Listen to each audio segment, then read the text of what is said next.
A Connecticut Yankee in King Arthur's Court by Mark Twain. Chapter 20b. What a welcome disappointment I experienced. I said, "Castle? It is nothing but a pigsty. A pigsty with a wattled fence around it." She looked surprised and distressed. The animation faded out of her face, and during many moments she was lost in thought and silent. Then, "It was not enchanted aforetime," she said in a musing fashion, as if to herself. "And how strange is this marvel, and how awful, that to the one perception it is enchanted, and died in a base and shameful aspect, yet to the perception of the other it is not enchanted, hath suffered no change, but stands firm and stately still, girt with its mould, and waving its banners in the blue air from its towers. And God shield us, how it pricks the heart to see again these gracious captives, and the sorrow deepened in their sweet faces. We have tarried along and are to blame." I saw my cue. The castle was enchanted to me, not to her. It would be wasted time to try to argue her out of her delusion. It couldn't be done. I must just humor it, so I said, "This is a common case, the enchanting of a thing to one eye, and leaving it in its proper form to another. You have heard of it before, Sandy, though, so you haven't happened to experience it, but no harm is done. In fact, it is lucky the way it is. If these ladies were hogs to everybody and to themselves, it would be necessary to break the enchantment, and that might be impossible if one failed to find out the particular process of the enchantment, and hazardous too. For in attempting a disenchantment without the true key, you are liable to err and turn your hogs into dogs, and the dogs into cats, the cats into rats, and so on, and then by reducing your materials to nothing finally, or to an odorless gas which you can't follow, which, of course, amounts to the same thing. But here, by good luck, no one's eyes but mine are under the enchantment, and so it is of no consequence to dissolve it. These ladies remain ladies to you, and to themselves, and to everybody else, and at the same time they will suffer in no way from my delusion, for when I know that an ostensible hog is a lady, that is enough for me. I know how to treat her." "Thanks, oh sweet my lord, thou talkest like an angel, and I know that thou wilt deliver them, for that thou art minded to great deeds, and art as strong and knight of your hands, and as brave to will and to do, as any that is on live. I would not leave a princess in the sty, Sandy. Are those three yonder, that to my disordered eyes are starveling swineherds, the ogres? Are they changed also? It is most wonderful. Now am I fearful, for how canst thou strike with sure aim, when 5 of their 9 cubits of stature are to thee invisible? Ah, go warily, fair sir, this is a mightier emprise than I wend."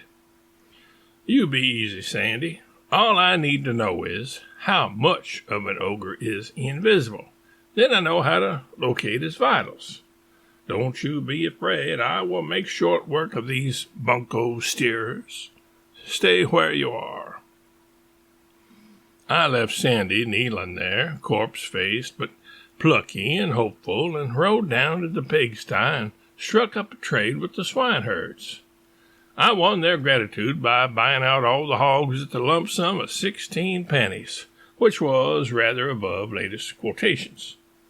I was just in time, for the church, the lord of the manor, and the rest of the tax gatherers would have been along next day and swept off pretty much all the stock, leaving the swineherds very short of hogs and Sandy out of princesses.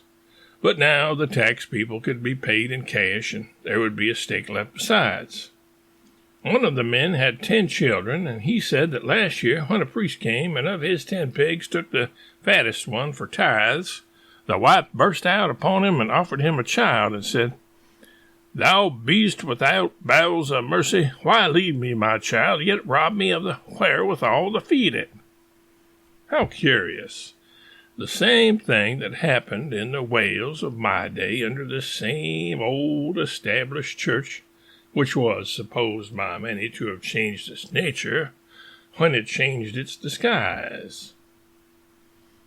I sent the 3 men away and then opened the sty gate and beckoned Sandy to come, which she did, and not leisurely, but with the rush of a prairie fire. And when I saw her fling herself upon those hogs with tears of joy running down her cheeks, and strain them to her heart, and kiss them, and caress them, and call them reverently by grand princely names, I was ashamed of her, ashamed of the human race. We had to drive those hogs home 10 miles, and no ladies were ever more fickle-minded or contrary. They would stay in no road, no path. They broke out through the brush on all sides and flowed away in all directions over rocks and hills and the roughest places they could find. And they must not be struck or roughly accosted. Sandy could not bear to see them treated in ways unbecoming their rank. The troublesomest old sow of the lot had to be called my lady and your highness like the rest. It is annoying and difficult to scour around after hogs in armor. There was one small countess with an iron ring in her snout and hardly any hair on her back that was the devil for perversity. She gave me a race of an hour over all sorts of country, and then we were right where we had started from, having made not a rod of real progress. I seized her at last by the tail and brought her along squealing. When I overtook Sandy, she was horrified and said it was in the last degree indelicate to drag a countess by her train. We got the hogs home just at dark, most of them. The princess and her Romans de Marganor was missing, and 2 of her ladies-in-waiting, namely Miss Angela Bohun and the demoiselle Elaine Courtemans. The former of these 2 being a young black sow with a white star on her forehead, and the latter a brown one with thin legs and a slight limp in the fore shank on the starboard side. A couple of the tryingest blisters to drive that I ever saw.